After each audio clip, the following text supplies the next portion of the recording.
Good evening students. Welcome to class. देखिए बच्चों, आज की इस क्लास में हम हमारा लेक्चर नंबर 7 है और पीवाईक्यू सीरीज में हम आज दो पेपर सॉल्व करेंगे, 2017 और 2018। अब तक की क्लास में अपन ने रिवर्स चलते हुए 2024 से 2018 तक के पेपर सॉल्व कर लिए हैं और पीवाईक्यू में ये अपना चैप्टर नंबर 3 चल रहा है। और आज की जो क्लास है, इस क्लास में हम 2017 के 4 क्वेश्चन सॉल्व करेंगे और 2016 के ही 4 क्वेश्चन भी सॉल्व करेंगे। तो चलिए स्टार्ट करते हैं। सबसे पहले 2017 का पेपर।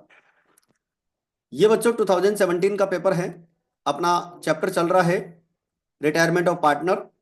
तो पहला क्वेश्चन 2017 के पेपर में जो अपन से पूछा गया है, थ्योरी का क्वेश्चन है, why does gaining ratio calculate at retirement of any partner from the firm.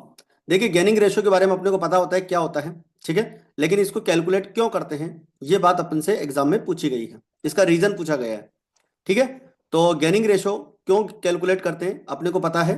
Gaining ratio is calculated because the amount of goodwill given to the retiring partner. जो रिटायरिंग पार्टनर है उसे हम goodwill का amount जो देते हैं उसे remaining partners beer करते हैं गेनिंग रेशियो में, ठीक है। तो कहने का मतलब ये हुआ कि जाने वाला पार्टनर अपने हिस्से की गुडविल लेकर जाता है और उस गुडविल को रिमेनिंग पार्टनर्स जो है जिस रेशो में वहन करते हैं या बियर करते हैं उसे हम गेनिंग रेशो कहते हैं, इसलिए हम गेनिंग रेशो की कैलकुलेशन करते हैं। तो गेनिंग रेशो का कैलकुलेशन का रीजन अपने को इसमें बताना है। 1 मार्क्स का ये क्वेश्चन पूछा गया था। इसके बाद में है क्वेश्चन नंबर 2। क्वेश्चन नंबर 2 में है, A B and C are partners in a firm sharing profits and losses in the ratio 2:3:4। 2:3:4। Goodwill account is appearing at a value of 36,000, यानी कि 36,000 का गुडविल हमारे पास ऑलरेडी अवेलेबल है balance sheet के अंदर। और आपको मैं बता दूं, ये जो गुडविल का अमाउंट है बैलेंस शीट की असेट साइड में आपको गिवन होता है, इसको बोलते हैं गुडविल अकाउंट ऑलरेडी एग्जिस्टेड। और C takes retirement from the firm pass entry to write off the goodwill account, यानी कि सी फर्म से रिटायर होता है और अपने को यहां पर जनरल एंट्री करनी है eight the time of retirement. तो याद रखें, जो ओल्ड गुडविल आपको क्वेश्चन में दे रखी है वो सभी पार्टनर्स में अपने को डिस्ट्रीब्यूट करनी है और ओल्ड रेशो में डिस्ट्रीब्यूट करनी है। तो इसके लिए जो हमारी एंट्री बनेगी वो बन जाएगी, फॉर्मेट एंट्री होती है all partners capital account debit to goodwill account, ठीक है। और फॉर्मेट एंट्री के अकॉर्डिंग ही अपन एंट्री करते हैं, A capital account debit, B capital account debit, C capital account debit to goodwill account, ठीक है। गुडविल जो है हमारे को 36,000 की दे रखी है और इस 36,000 को हम, जो हमारा रेशो दे रखा है रेशो 2:3:4, इस रेशो में अपन इसको क्या कर लेंगे, डिवाइड कर लेंगे, ठीक है। वो आप कर ही लेंगे, 2, 3, 5 और ये हो गया 9, ठीक है। 2/9 कर लेंगे, 36 का 2/9, तो ये हो जाएगा 8,000, ठीक है। और इसी तरह से 3/9 आप करेंगे 12,000 और 4/9 करेंगे आपका 16,000 आ जाएगा। तो इस तरह से गुडविल अकाउंट को क्लोज करने की एंट्री आपकी कंप्लीट होती है और ये 1 मार्क्स का क्वेश्चन अपन से 2017 के पेपर में पूछा गया था। इसके बाद में आगे हम बढ़ते हैं क्वेश्चन नंबर 3 पे। अच्छा बच्चों, एक बात ध्यान रखना, जो हमारे पीवाईक्यू क्वेश्चंस होते हैं वो बहुत इंपॉर्टेंट है, इनको आप अच्छे से रिवाइज करेंगे सभी चैप्टर्स के, क्योंकि मैं आपको बता देता हूं 75 से 80% के लगभग जो क्वेश्चन आएंगे एग्जाम में वो पुराने पीवाईक्यूज में से रिपीट होते हैं। तो इस बात को लगभग 80% होता है, वैसे अपन 85 तक भी मान सकते हैं उसको, 85% तक भी रिपीट होते हैं और ज्यादातर क्वेश्चंस आपको पीवाईक्यूज में से ही मिलेंगे। तो इनको आप अच्छे से रिवाइज करेंगे। क्वेश्चन नंबर 3 है, A B and C are partners in a firm, final accounts are prepared on 31 December every year, यानी कि 3 पार्टनर है एबीसी और फाइनल अकाउंट जो होते हैं हमारे क्लोज होते हैं 31 दिसंबर को।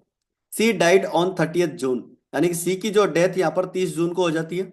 आपको पता है कि 31 दिसंबर को जब कोई अकाउंटिंग ईयर आपका फिनिश हुआ होगा तो नया अकाउंटिंग ईयर कब से शुरू हुआ होगा, जनवरी से, ठीक है। तो जनवरी के बाद में 30 जून को पार्टनर की क्या हो रही है, यहाँ पर डेथ हो रही है, यानी कि आफ्टर 6 मंथ करंट ईयर में अब 30 जून को उसकी क्या हो रही है, डेथ हो रही है।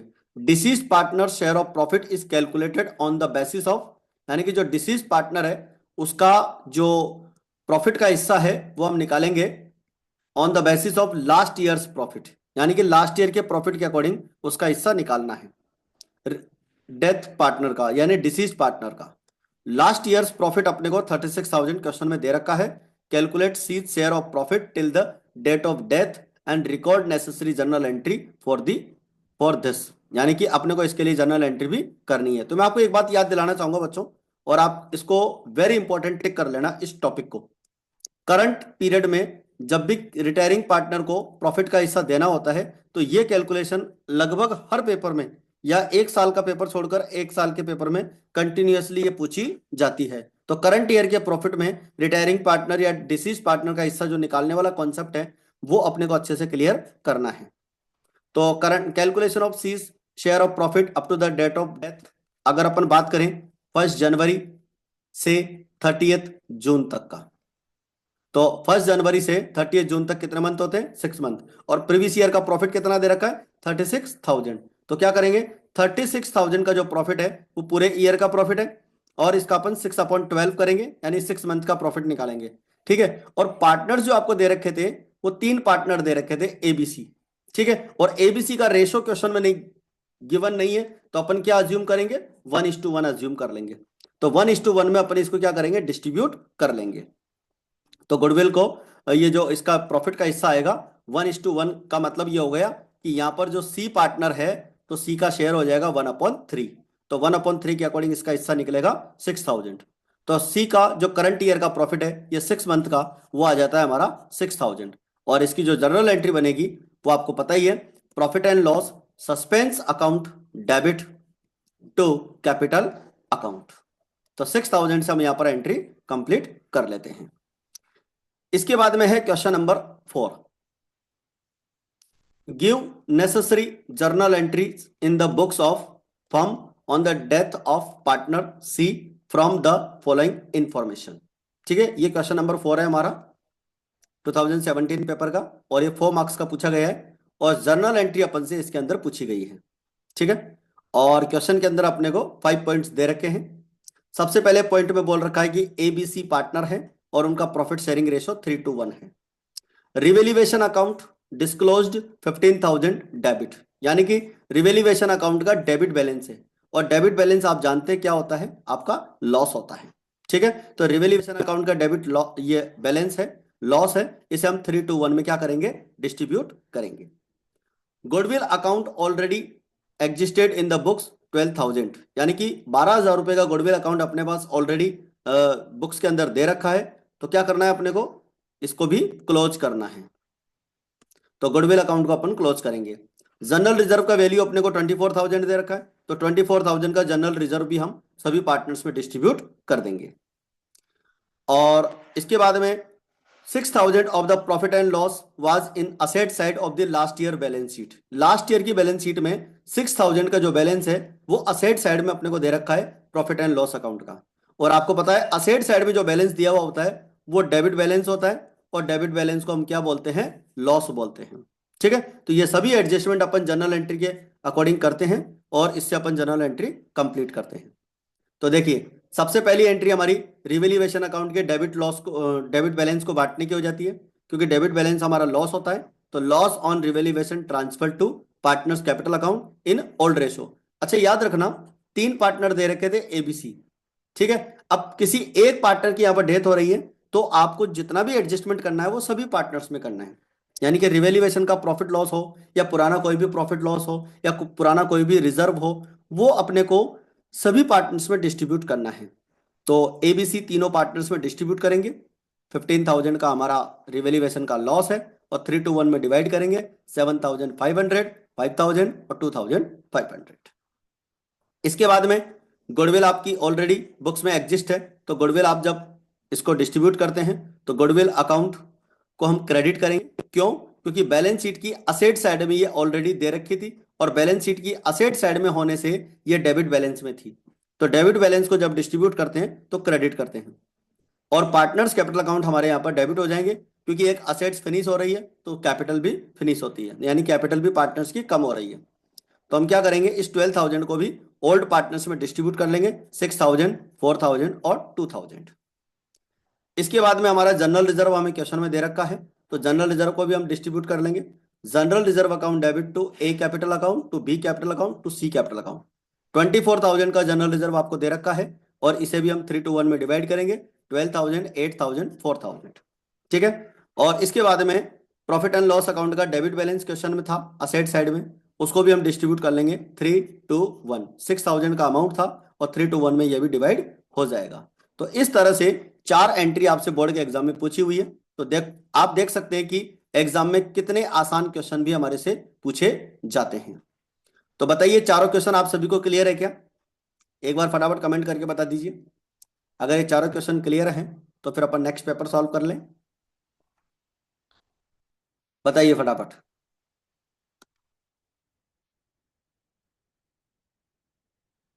ऑल राइट, चलिए अब लेते हैं अपन 2016 का पेपर। ये हमारा 2016 का पेपर है। इसके अंदर भी 4 क्वेश्चन अपन से पूछे गए हैं, और रिटायरमेंट से रिलेटेड है।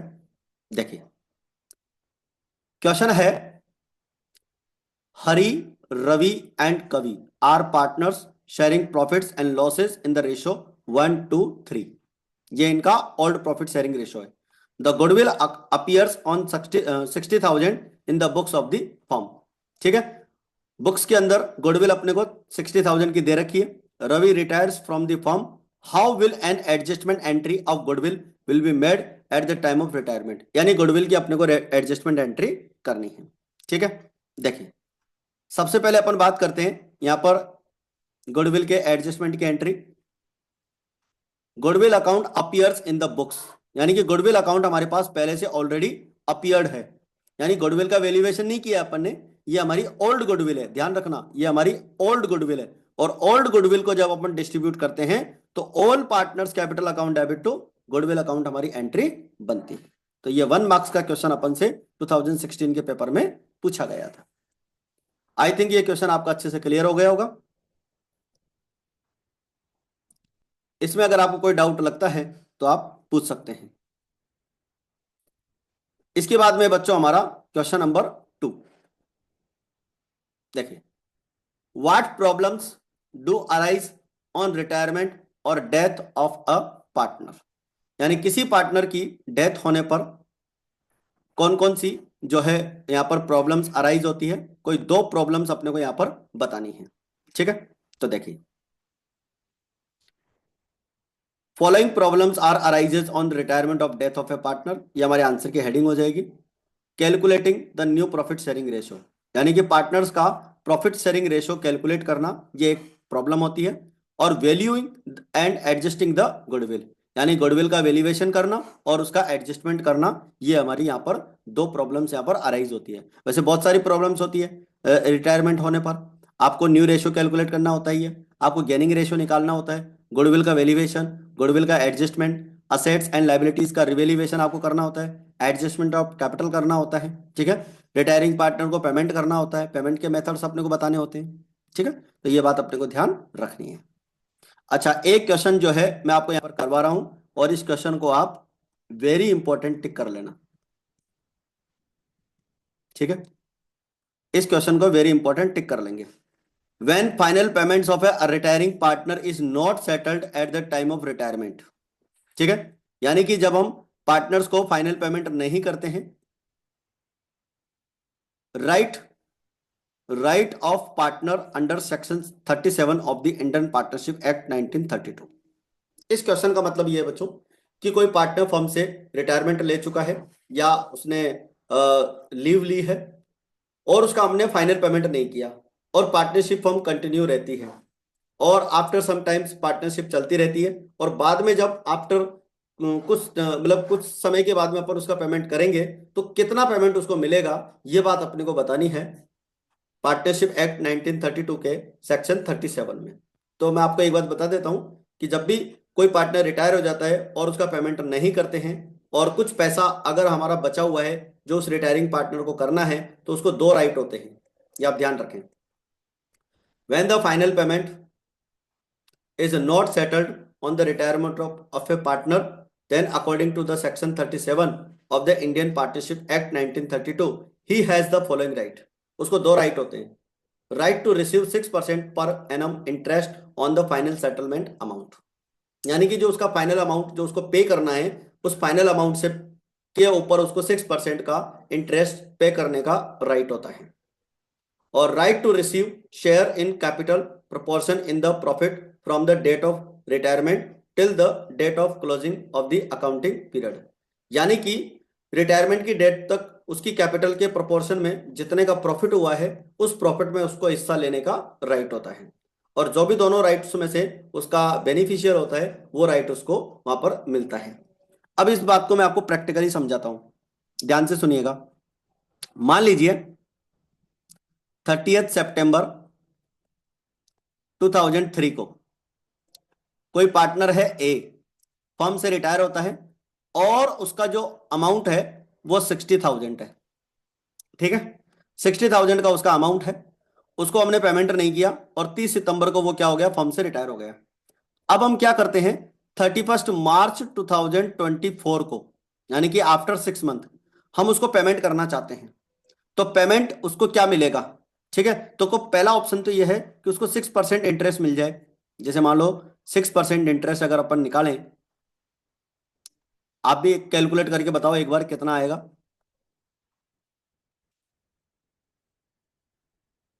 60,000 का 6% और 6 मंथ का बताइए कितना आएगा.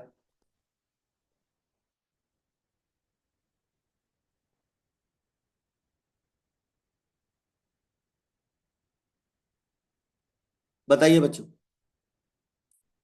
कितना आएगा इसका. 6%. Absolutely right. यहां पर आएगा इसका 1,800 रुपए. ठीक है, यानी कि पहला ऑप्शन हो गया इसको, 60,000 तो इसकी कैपिटल थी और 1,800 रुपए का इसका इंटरेस्ट मिलता है, यानी कि पहले ऑप्शन के अकॉर्डिंग इसको 61,800 मिलते हैं. क्लियर है? अब दूसरा ऑप्शन सुनो. सपोज करो तीनों पार्टनर्स की कैपिटल दे रखी है, ए बी और सी. ए की कैपिटल दे रखी है 60,000, बी की दे रखी है 40,000 और सी की दे रखी है 20,000. ठीक है, ये कैपिटल दे रखी है. और सपोज करो इस ड्यूरेशन में फर्म को प्रॉफिट हुआ है 30,000 का. इस 6 मंथ की ड्यूरेशन में 30 सितंबर को पार्टनर रिटायर हो गया था ना, और 31 मार्च को अपन उसको पेमेंट करने जा रहे हैं. तो 6 मंथ के ड्यूरेशन में प्रॉफिट जो हुआ था वो 30,000 रुपीज का हुआ था. ठीक है, अब अपने को क्या करना है, एक ही प्रोपोर्शन में उसको प्रॉफिट का हिस्सा देना है कि उसका प्रॉफिट कितना बनता है. तो एक बार देखिए जरा, सभी पार्टनर्स की टोटल कैपिटल कितनी हो जाती है. टोटल कैपिटल हो जाती है यहां पर आपकी 1 लाख. ठीक है, 60,000 और 40,000 और 1,20,000. ठीक है, सभी पार्टनर्स की कैपिटल हो जाती है 1,20,000. तो आप क्या करेंगे, ये जो 30,000 का प्रॉफिट हुआ था, ये हुआ था 120 के कैपिटल के लिए. तो जो ए है उस ए की कैपिटल है 60,000, तो उसके लिए उसका प्रॉफिट कितना बनता है. 6 मंथ के ड्यूरेशन में हमने प्रॉफिट अर्न किया 30,000 का, और तीनों पार्टनर्स की कैपिटल यहां पर थी 60,000, 40,000 एंड 20,000. तो टोटल कैपिटल कितनी थी 1,20,000. 30,000 का प्रॉफिट हुआ था 120 की कैपिटल पे, तो 60,000 की कैपिटल पे कितना होता है, ये आप एक बार कैलकुलेट करके बताओ कितना आता है. यहां पर इसको कैलकुलेट करो कितना आएगा, बताइए.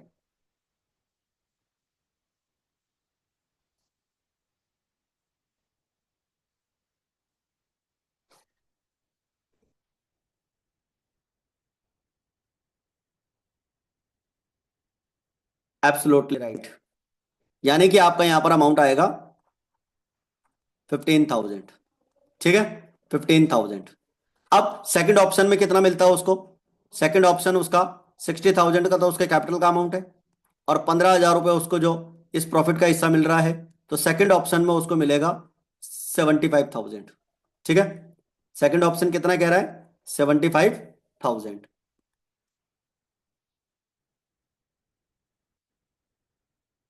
ठीक है। अब देखो, आपके पास जो पहला ऑप्शन था, उस पहले ऑप्शन में तो कितना मिल रहा था? 61,800। और सेकंड ऑप्शन में क्या मिल रहा था? 75,000। अब दोनों में से which ever of above option is beneficial, यानी कि दोनों ऑप्शन में से जो भी उसके लिए बेनिफिशियल होगा वो राइट उसको मिलेगा। तो यहां पर उसको कितना मिलेगा? 75,000। आई थिंक आपको ये कॉन्सेप्ट अच्छे से क्लियर हो गया होगा। थ्योरी में भी मैंने आपको समझा दिया और प्रैक्टिकल में भी आपको मैंने समझा दिया। यानी अगर आपको प्रैक्टिकल क्वेश्चन देगा तो वो इसी तरीके से देगा कि तीन पार्टनर है एबीसी, उनकी कैपिटल इतनी इतनी है, और पार्टनर रिटायर 30 सितंबर को हुआ है, और इस ड्यूरेशन में उन्होंने प्रॉफिट इतना अर्न किया है। अब आप बताइए कि कितना उसको आफ्टर 6 मंथ मिलेगा। तो ये जो 6% की रेट है, ये रेट तो आपको याद रखनी पड़ेगी। ठीक है, कि आफ्टर जितने महीने बाद भी अगर उसको पेमेंट करना हो तो वो 6% का इंटरेस्ट अपने को एनुअली उसको देना है। क्लियर हो गया क्या? एक बार फटाफट कमेंट करके बताओ ये कॉन्सेप्ट आपको समझ में आया कि नहीं आया।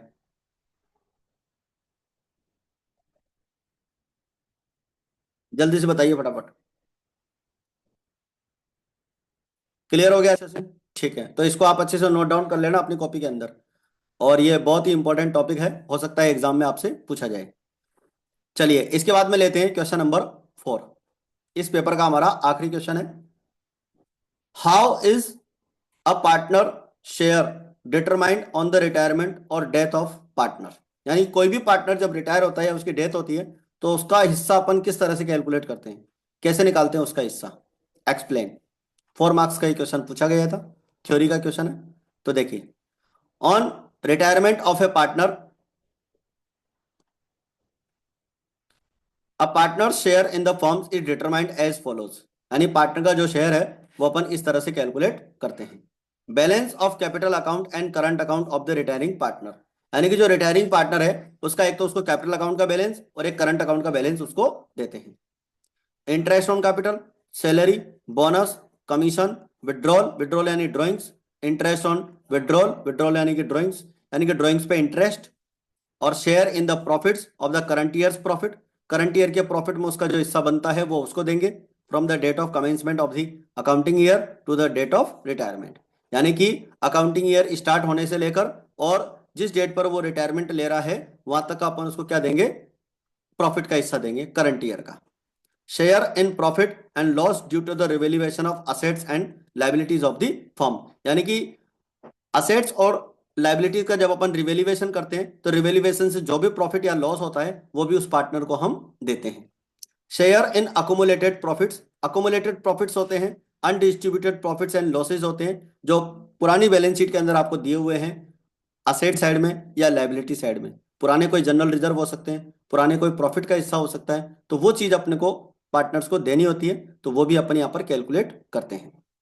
और एक पॉइंट है valuation and adjustment of goodwill. Goodwill का वैल्यूएशन करते हैं, एडजस्टमेंट करते हैं, गुडविल की अपन एंट्री बनाते हैं, remaining partners capital account year to retiring partners capital account. तो वो वाली एंट्री भी यहाँ पर अपन करते हैं। तो इस तरह से अपन कैपिटल अकाउंट बनाते हैं रिटायरिंग पार्टनर का।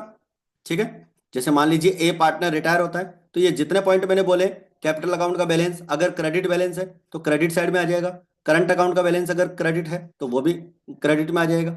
ठीक है, वैसे आपको एक बार बता दूं, कैपिटल अकाउंट और करंट अकाउंट का बैलेंस दे रखा हो तो पहले करंट अकाउंट बनता है, सारे एडजस्टमेंट करंट अकाउंट में होते हैं, और करंट अकाउंट का जो बैलेंस निकलता है वो फिर पार्टनर्स कैपिटल अकाउंट में ट्रांसफर होता है। ठीक है, तो आपको याद होना चाहिए कि करंट अकाउंट कैपिटल अकाउंट से बंद होता है, और कैपिटल अकाउंट यहाँ पर रिटायरमेंट में कैश या बैंक से बंद होता है। तो जो भी पार्टनर रिटायर हो रहा है उसका कैपिटल अकाउंट का बैलेंस क्रेडिट में आ जाएगा, और अगर करंट अकाउंट बना रहे हैं तो करंट अकाउंट का बैलेंस आ जाएगा। फिर उसकी कोई भी सैलरी है, इंटरेस्ट ऑन कैपिटल है, प्रॉफिट का हिस्सा है, गुडविल का हिस्सा है, करंट ईयर का प्रॉफिट है, वो सब क्रेडिट साइड में आ जाएंगे। अगर उसका कोई ड्राइंग से तो डेबिट में आ जाएगा, इंटरेस्ट ऑन ड्राइंग से तो वो डेबिट में आ जाएगा, अगर उसका कोई लॉस का हिस्सा है तो वो आ जाएगा। ठीक है, फिर क्रेडिट में से डेबिट माइनस करके उसका जो रिमेनिंग अमाउंट है जो उसको पे करना है वो हम कैलकुलेट कर लेते हैं। तो आई थिंक ये क्वेश्चन आपको अच्छे से यहाँ पर क्लियर हो गया होगा। एक बार आप कमेंट करके बता दीजिए फटाफट, क्या ये क्वेश्चन नंबर 4 आपको क्लियर हो गया?